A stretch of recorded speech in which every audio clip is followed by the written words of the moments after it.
Hello, everyone. Welcome to the Sunday Social this week, where we're going to be covering the highlights and lowlights of the watch industry this year. And as always, keep those comments coming. If you've got some picks that we're missing or any comments on our picks, then definitely not so in the comment section.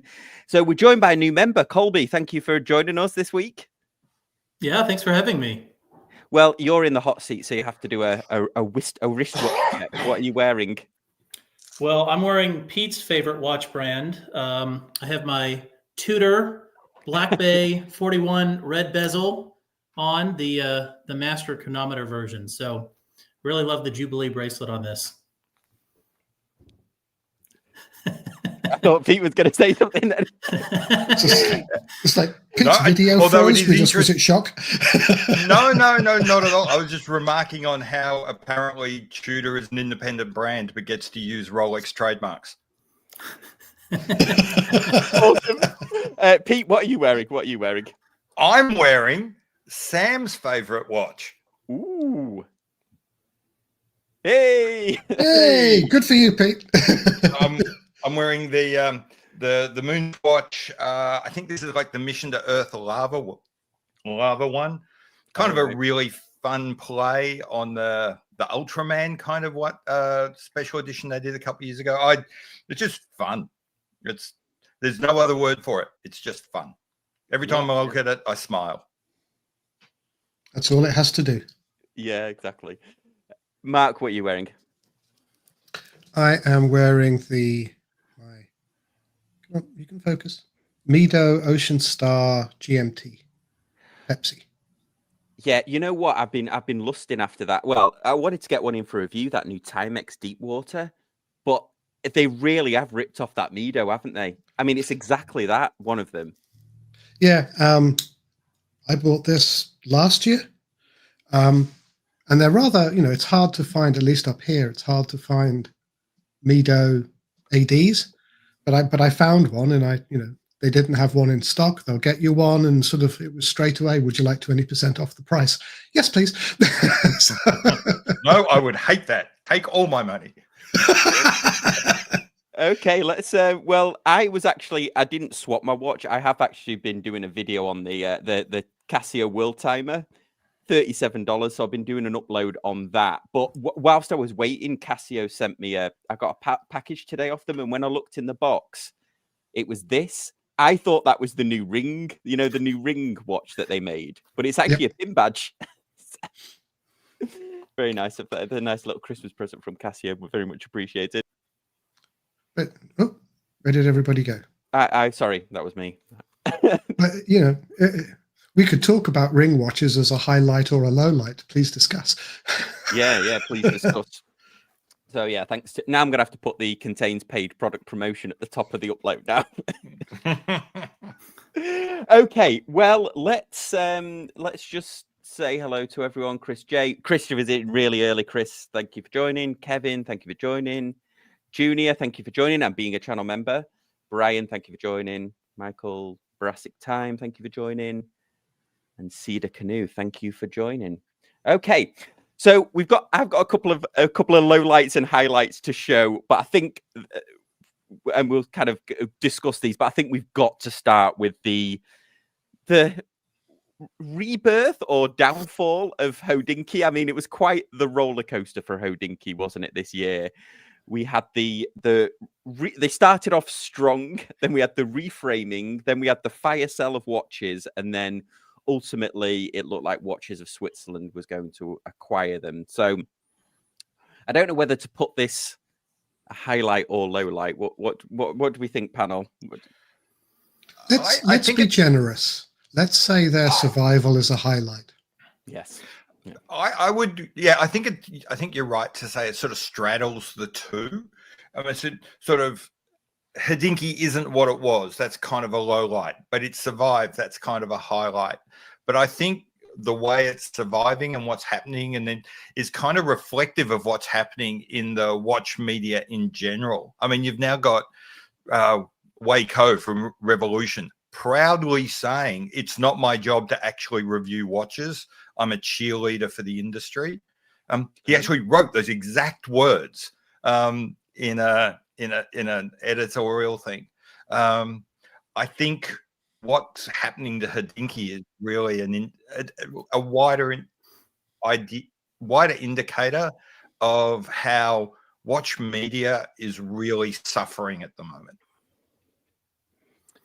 Yeah, I agree. Colby, what do you think? I've only gotten into watches within the last 4 years. So Hodinkee to me wasn't this like small indie dedicated. By the time Hodinkee really came to my attention, it had, I think, already lost Jack Forrester. And I really like everything that I saw that he put out. So it was already more of a fashion brand by the time that Hodinkee came to my attention. I'm glad it's still around. The repentance that Ben Clymer suggested seemed to be kind of half-hearted. So I guess I want Hodinkee to succeed. I'm eager to see where it'll go next. Yeah. Okay. I think, Colby, that makes you post-travel clock. Yeah, the post-travel clock. I was thinking that. I had to look up the travel clock. I didn't know about it. That's kind of like the great tectonic shift. I think there's a before travel clock and an after travel clock. But yeah, you could see the warning signs when they did their magazine at $30+ an issue. That might have been the ultimate foreshadowing. Oh, actually, to be honest, I kind of shrugged my shoulders with that. I didn't have too many problems with that. For me, it was the travel clock was the. Yeah. But anyway. No, I actually agree. I think it was the travel clock. Let's we'll throw it over to the chat and see what everyone thought. I've got a couple more coming up, but did anybody have a highlight or low light we wanted to shift to next? Okay, connected. Yeah, I wouldn't mind throwing one in. Connected to the idea of media, a real highlight is the growth of Substacks. So a lot of the best writing now, and by best I mean super geeky and never commercial and suitable only for weirdos like me, is over on Substack, where like Tony Trainer, who was one of the best writers at Hodinkee, now has left Hodinkee, gone back, and is now running a full-time newsletter on Substack. Screw Down Crown will give you literally 10,000 words on the different kinds of guilloche and how Artilia Wen is kind of cheating the system. There's over on Substack where it's just a newsletter and you do have to pay. You'll get people really taking their time and carefully crafting proper articles that really go into the detailed side of watches, and I'm absolutely loving it. I'm all here for it. The only downside is every single one is like an individual event, so you have to pay for each Substack channel. So if you find 5 writers you like, you're paying for 5 newsletters. I have not delved into Substack at all, I don't think. It's still pretty small from a watch perspective. There's probably 3 or 4 that are worth going to, but the stuff that comes out of there just blows every other media away. So is it like a blog website, or is it like a Discord type server? It's kind of a combination between the two. So it's like a blog website if you think of it as the old Blogger type thing. So individual blogs have like a channel within it. But it does also have a chat function that sits alongside that can be a little bit like a Discord server as well. Although in my experience, not many people use that. It's mostly just a newsletter. Cool. Well, that's really interesting because that kind of parallels the way that traditional media has gone in general. I mean, if you look at newspapers, for example, I used to read I'm from Kansas City, Missouri. I used to read the Kansas City Star every day. And then, now I hardly ever read newspapers. Now I do mainly go to Substack and third-party websites for news on stuff. Yeah, I'm gonna have to get into this. Matt, do you go on Substack? No, I haven't tried it. I avoid not that I avoid it, but I certainly avoid Discord like the plague. At least when I was on Discord, I found that the notifications drove me nuts. And early days with Discord, it was very hard to turn those stupid notifications off. And you also find that the larger a Discord group goes, the lower its IQ gets. So I try and avoid large Discord groups on any subject because it can start out with 10 very smart people arguing in a civil way to then becoming Gettysburg, the civil wars that break out in any large forum. And as a survivor of the DP Review camera wars, I want none of that. Oh dear. If you can survive that, you can survive anything. Yeah. But so no, I haven't tried Substack. I don't know that. Is it the subscription? Do you pay a subscription or is it by article? Pay a subscription. Yeah, then it becomes a limit to how many subscriptions you want, as you said, Pete. But I guess it can be very useful, but I'd be more interested in an article by article payment personally. Yeah. Awesome. Okay, next one up is, Mark, this was your pick. GPHG this year, but not actually any of the watches, just why was nobody talking about it, I think was the gist. Yeah, I'm of a mixed opinion about GPHG in general. Industry for industry awards tend to be very much up their own backside. So far, it's hard to take them seriously. Just look at the Oscars.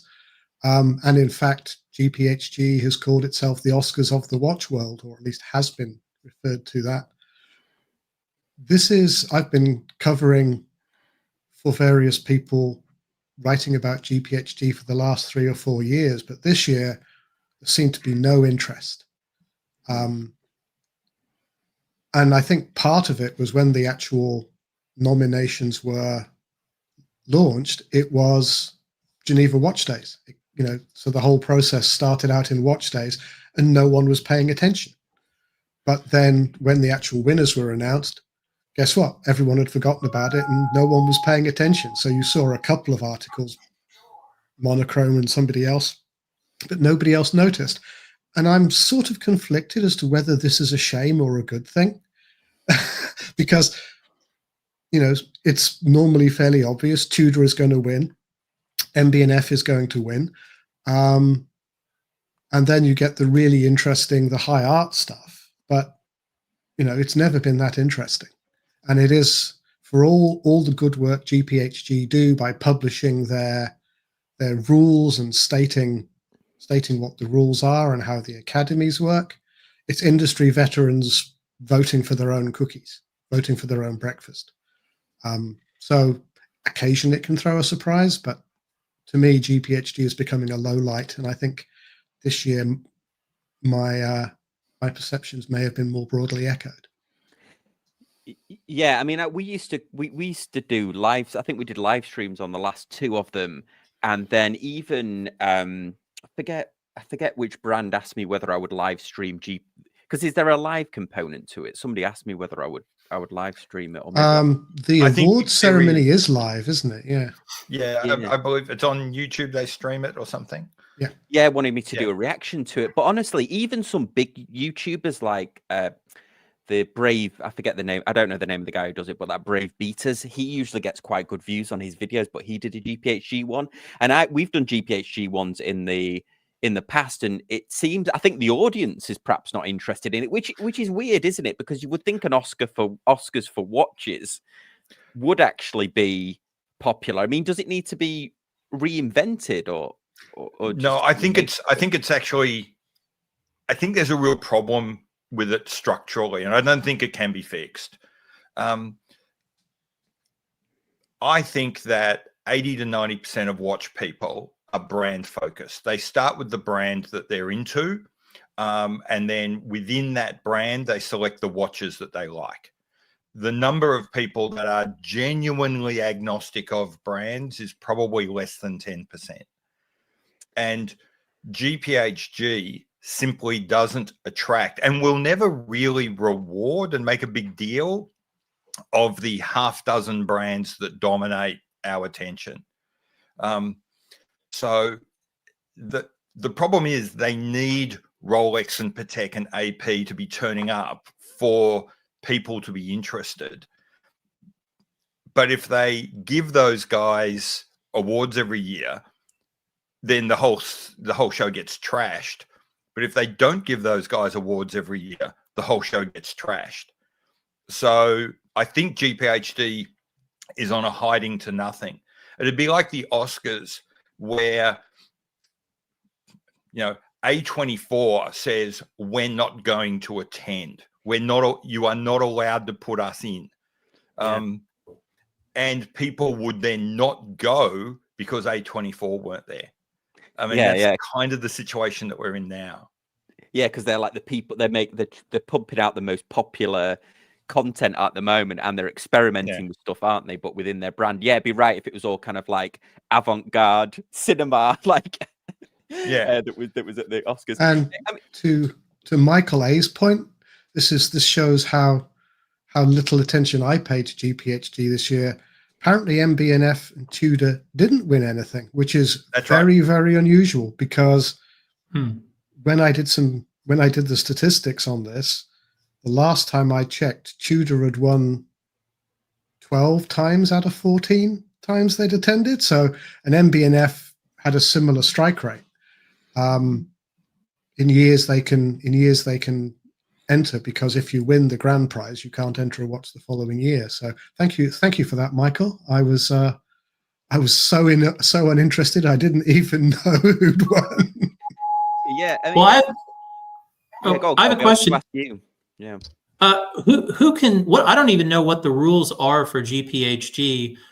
I mean, it seems like you only see certain hot horology brands win every year. My world is mostly the sub $6,000 world, and a lot of the sub $2,000 world, especially. Do you have to be Swiss, or can anybody enter? No, you can be anywhere. GPHG do publish their rules, but you should only really look at them if you can't sleep. They have 10 or 12 different categories.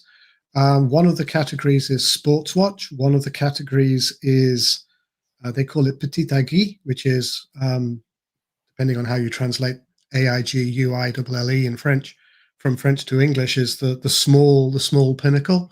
So they have categories for watches that cost less than 3,000 euros or less than 3,000 Swiss francs, for example. So they do have some categories that are designed to catch the lower priced watches, and they tend to be the more interesting.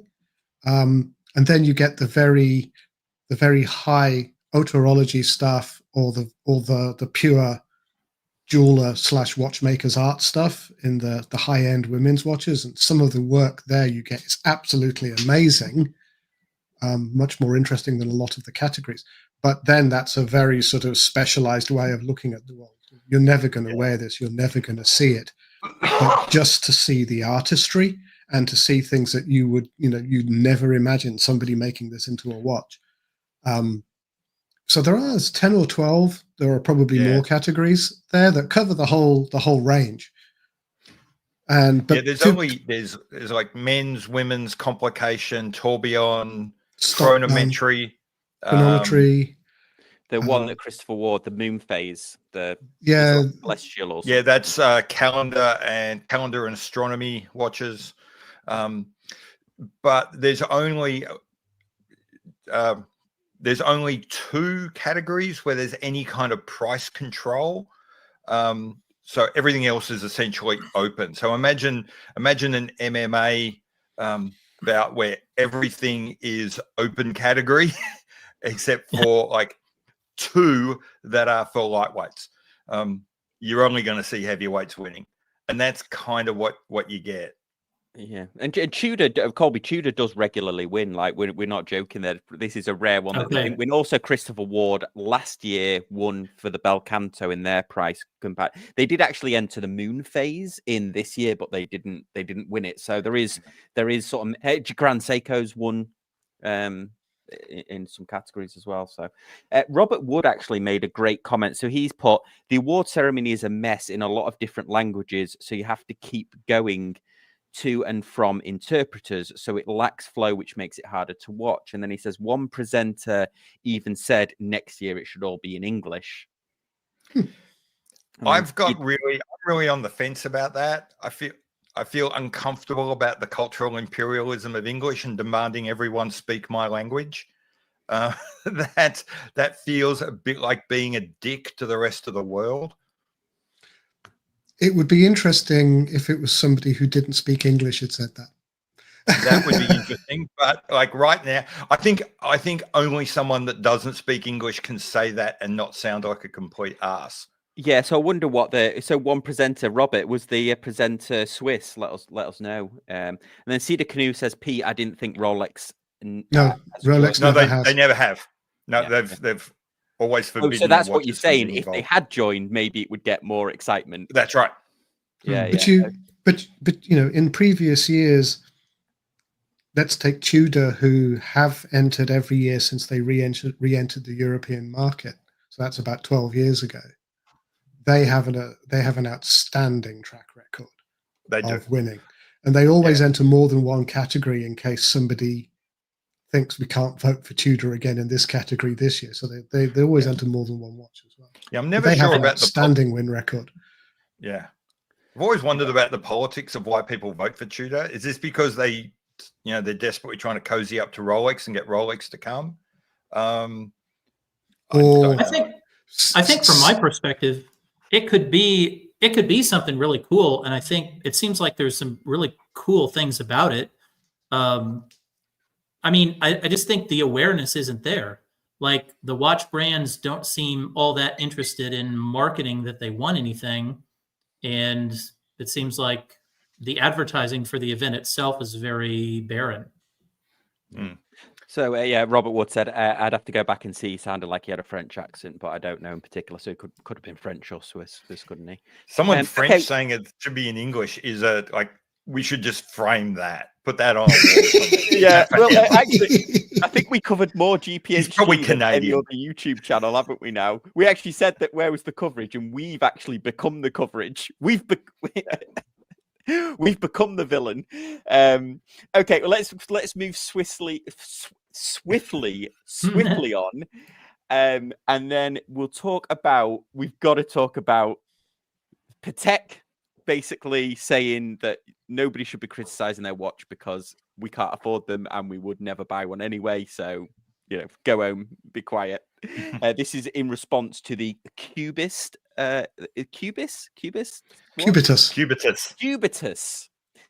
haters are mostly people who have never had a Patek and never will, so it doesn't bother me. So what do we think about such a what do we think about the watch and also such a heartwarming I'm a big fan. I love that comment. I do. I'm not being facetious. Me too. One, I think most people that read it are being total snowflakes. What's actually interesting is nothing in that statement mentions money or able to afford it. But everyone's reading that into those comments. And I think that says more about how you read the comments than what he said. I have a suspicion he's talking about people that might have bought a Vacheron or an AP or a Langer or something like that. And I'm not saying that to defend Thierry Stern. I don't think Thierry Stern spends 1 second of his life even thinking about people that can't afford a Patek. You don't exist to him to insult. So I don't think he's talking about poor people. I think he's talking about people that buy Patek level watches from other brands. Yeah. And I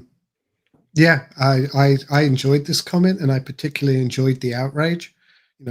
How dare he not take me into account, even though I'm an influencer with one follower myself. That's right. And I really, really loved, I wanted to get behind him and yell, cheer him on when he said, I don't particularly care what the community think. I make watches I like. Yep. I think that's what I want to hear. I hate it when brands say, we listen to our community. God, I hate that. And to shift away from Mr. Stern, I quite like it, and I particularly like the two-tone. I thought that, I'm not a Patek customer. I'm never going to buy one. I doubt I'll ever see one. But I liked the two-tone. I don't mind that it's the shape that it is. I don't find the design offensive. They wanted to move away from the Nautilus, and kind of they did. And to be honest, I like the two-tone in particular. So I'm a fan of it, and I was a fan of Stern's comments. So this was a highlight. Yeah, it was interesting to hear that from her. I didn't even this Cubitus. I couldn't.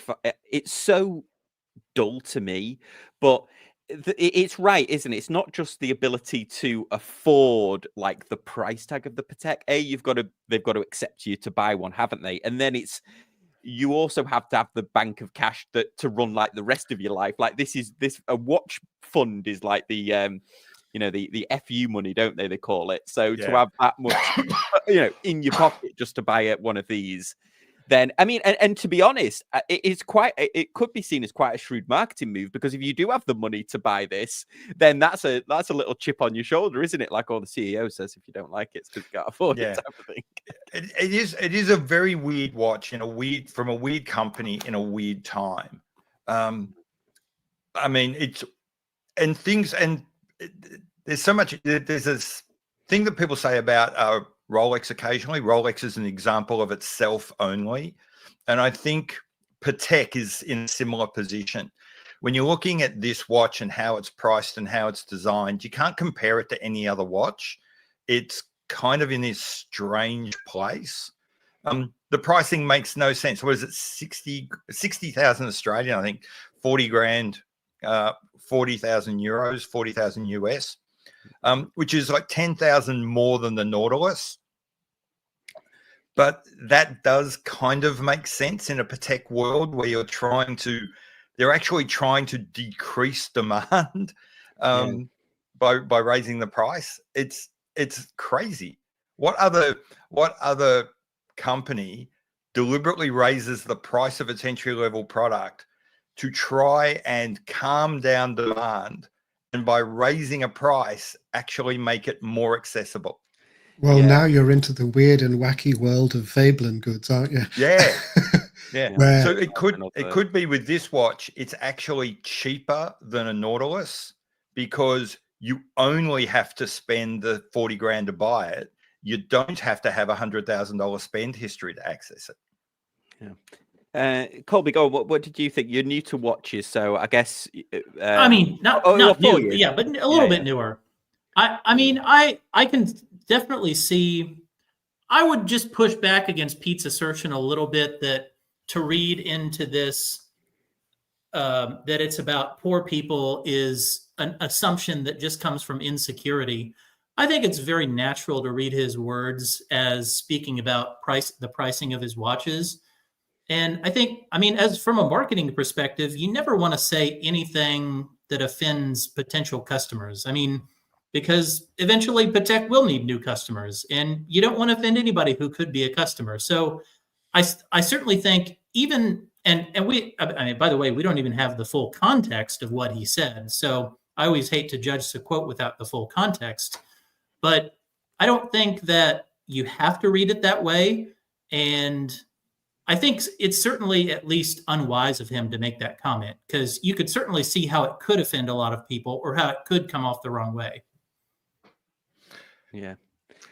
So we've got a few comments. So Dave Remus just says, my problem with the Cubitus is it's lazy and doesn't match Patek's pre-release hype, that it was trying to reduce its reliance on the Nautilus and that it wanted a new entry point into Patek. Yeah, interesting. I don't think Patek has ever said that it wants to reduce its reliance on the Nautilus.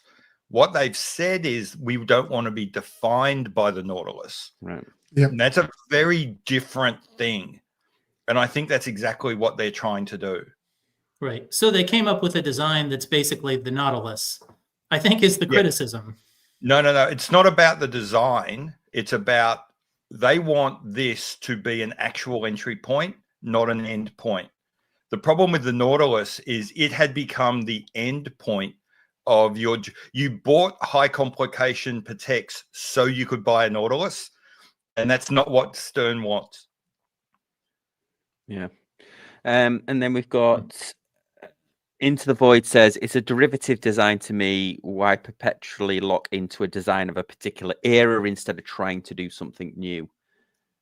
Well, that's the trouble with most of the watch industry right now, is they're looking back, not looking forward. Cool. Okay. Well, let's move on to our next one. I'm trying to find a highlight here. Okay, well, we'll do another one that perhaps isn't. So this was another. Well, it was another fumble. It was seen at the time, but we don't know whether it will actually prove to be fruitful because they're certainly churning out more watches and different types. And that was the rebrand or the re-logo design and new models of the Bremont watches. So this was the Terra Nova collection plus the new logo. This caused quite the stir at the time, didn't it? Was it Watches and Wonders? Did it go back that far that they released? I think so. Yeah. According to Wei-Ko from Revolution, this was the highlight of Watches and Wonders. The talk of the town is how he described it. Well, it certainly gathered a lot of comments. Not having been at Watches and wrong. Wonders, I don't know what he's not wrong. His vectors might be interesting, but his static answer is quite interesting. Yeah, well, I mean, what was interesting this year as well is I actually became a Bremont owner, which I never thought that would ever happen. But that was their previous, I've still got it upstairs. But yeah, it was.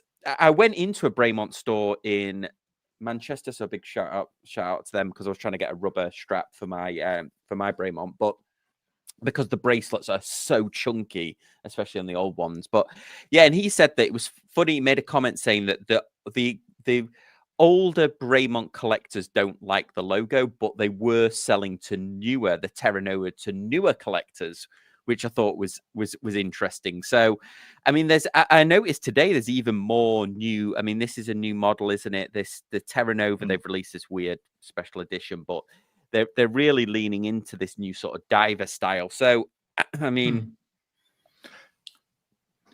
well, be honest, go ahead, Colby.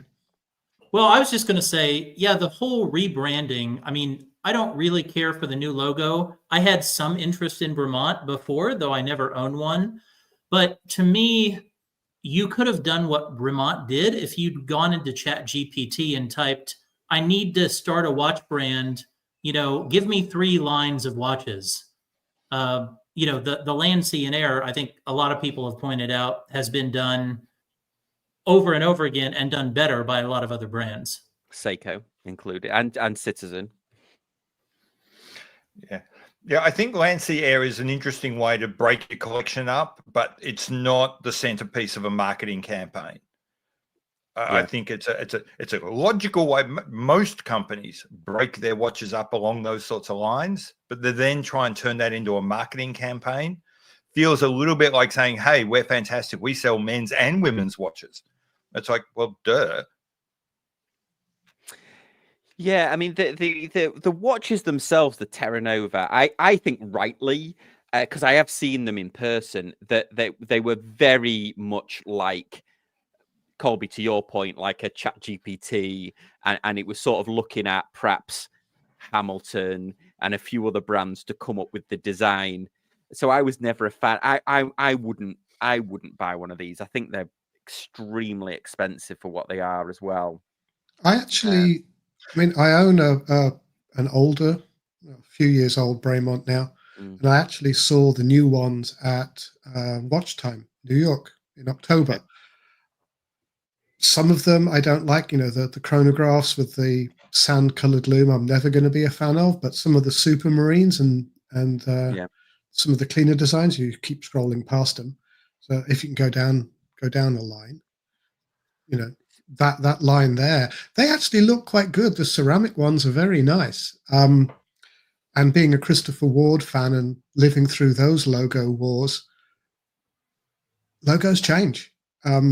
It's not like someone sort of personally offended your mother and grandmother. Logos can change. It's not inoffensive. It's different.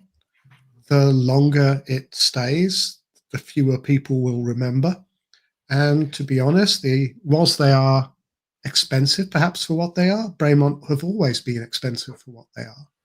And having seen the new ones and handled them, I think they're quite nice.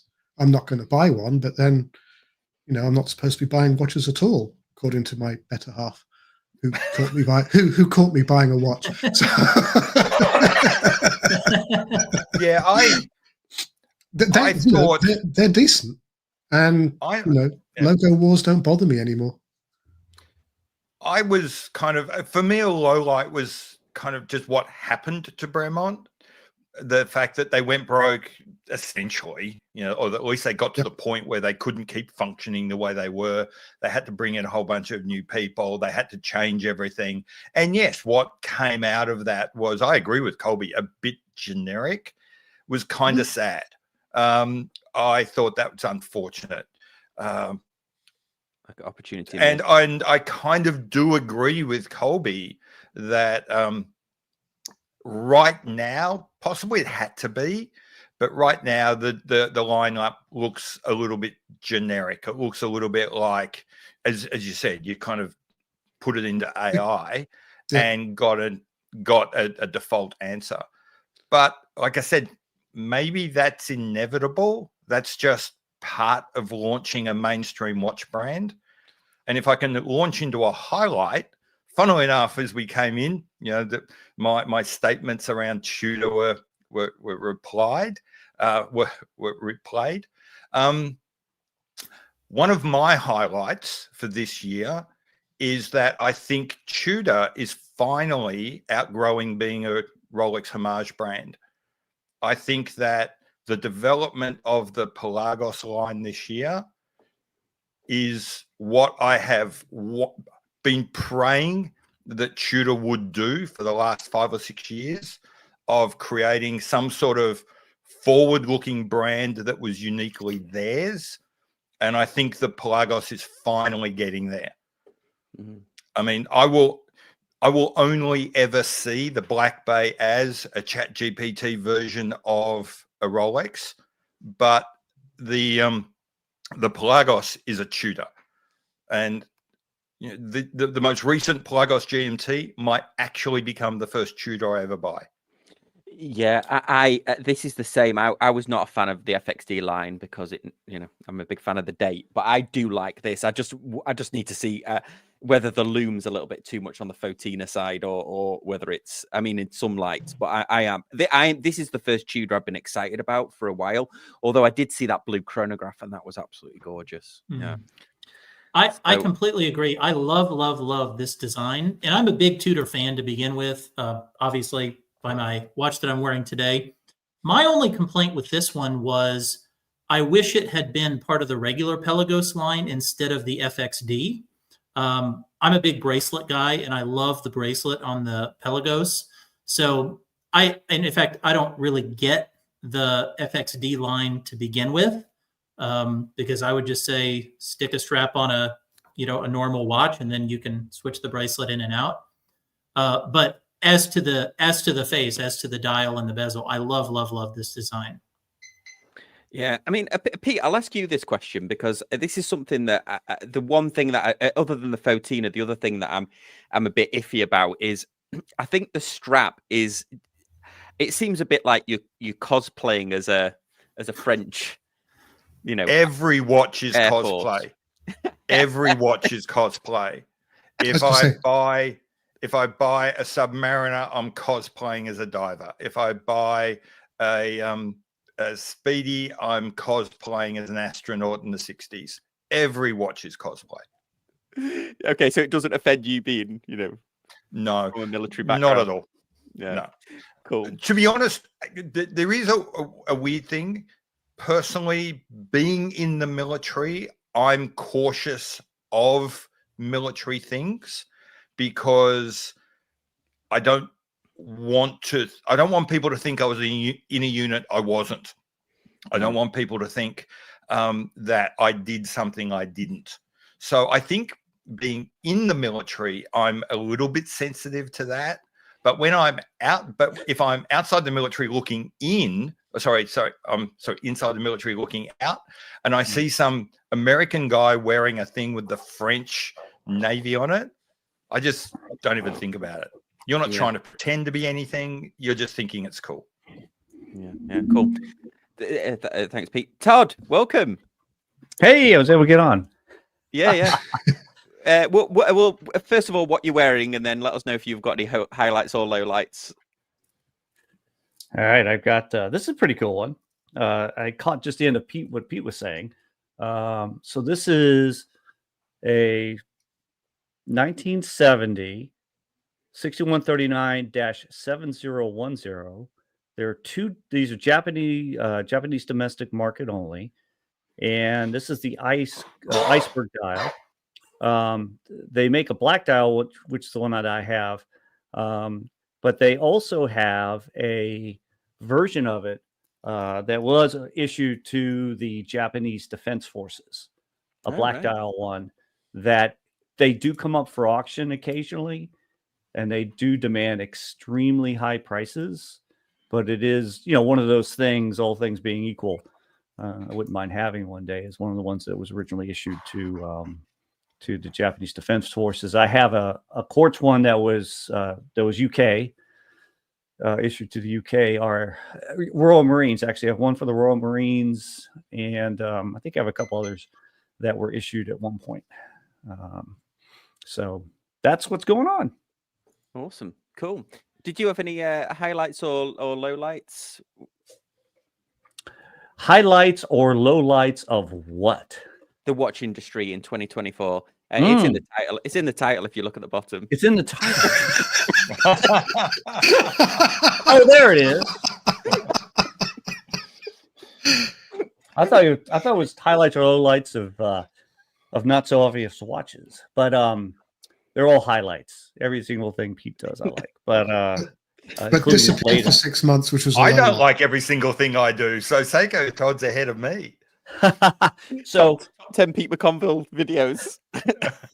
So I did watch the one, like the top 10 list that none of us like. I was watching Pete's recent posting, and I agree they were kind of silly. Both the ones he and Adrian did, I didn't think made a lot of sense. But this watch, that watch, a little bit of like how he would rate things, and based upon his criteria, which is not entirely statistically, you can't do something like that. Who's the best guitar player ever, or who released the best album this year? I mean, those sorts of things are kind of goofy, but I thought he had a lot of good points. I think Omega's done, and I'm an Omega fanboy too, but I think Omega's done a lot of great work this year. Their issues, I think in general, have been very good. The new tag I have, which is upstairs, I thought Tag has done well this year. I had a lot of their releases, especially the chronographs.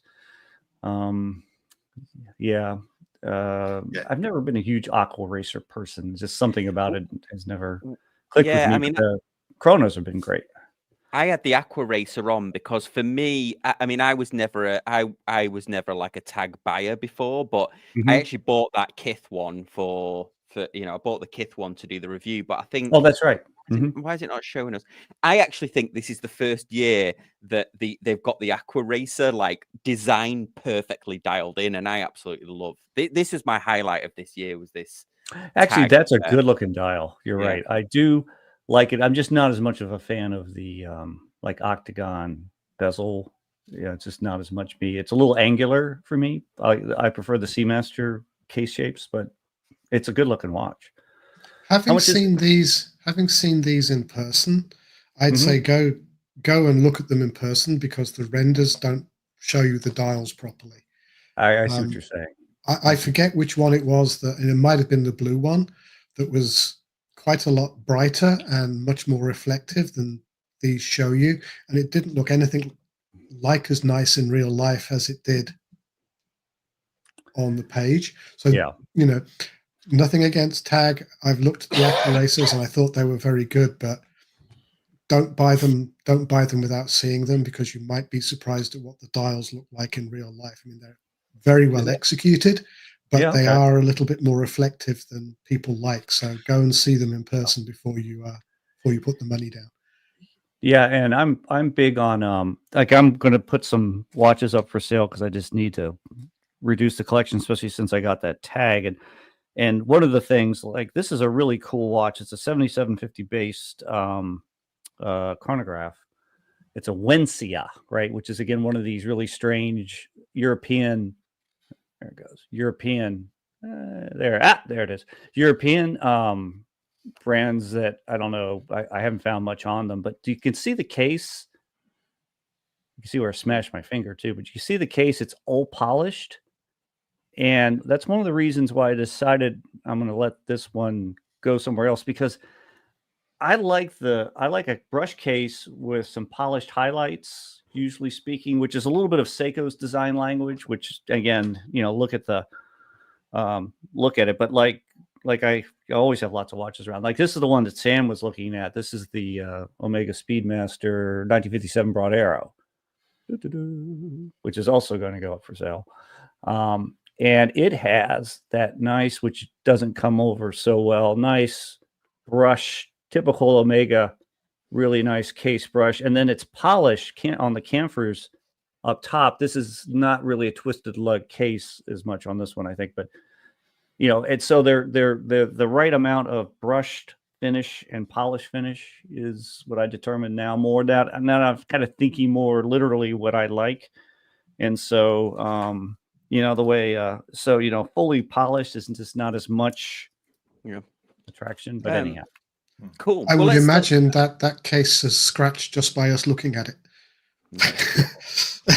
Fully polished cases are very tricky. If you have a sharp remark, it'll scratch the case. So we've got some stuff coming in. So Robert Coleman says, as a Seiko, maybe that's a Seiko fan. I was very disappointed. Psychopath is one of the terms that we use in the Seiko world. Right. Okay. Like a psychopath. Was a very disappointed with the releases this year. Any thoughts? I don't know. I thought they had some good ones, good releases this year. And that newer Marine Master was good. The right. Quartz. I mean, I'm only buying Quartz Seiko under $1,000. I wouldn't buy a mechanical one anymore. But I think it was a solid but unspectacular year for if you like Seiko Core. There were some nice watches. There weren't a lot of terrible watches. It was a solid year.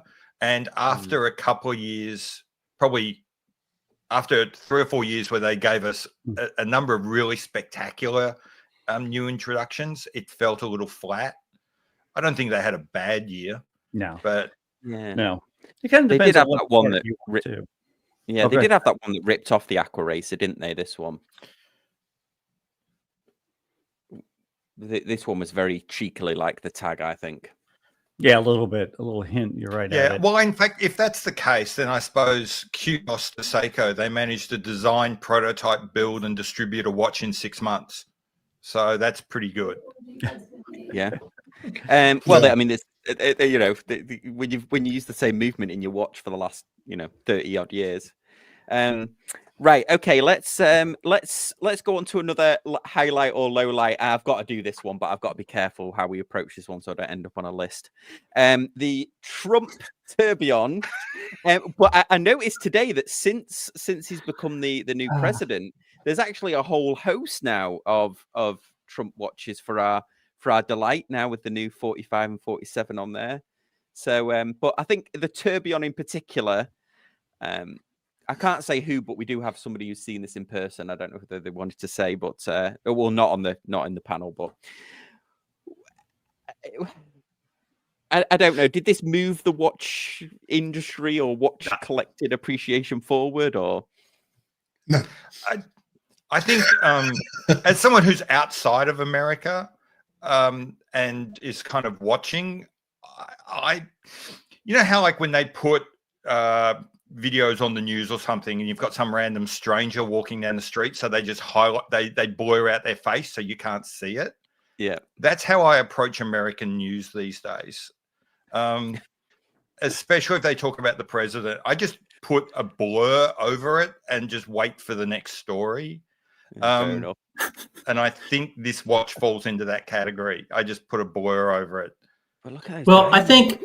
I think this did for watches exactly what the Trump Bible did for Bibles, which was nothing. God.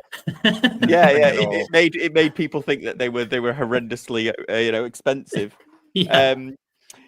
Oh yeah, okay. Well, we'll perhaps move on from that one. Do you know what I thought was interesting as well? Actually, before we do that, did anyone on the panel have a highlight or a low light that we've not covered yet?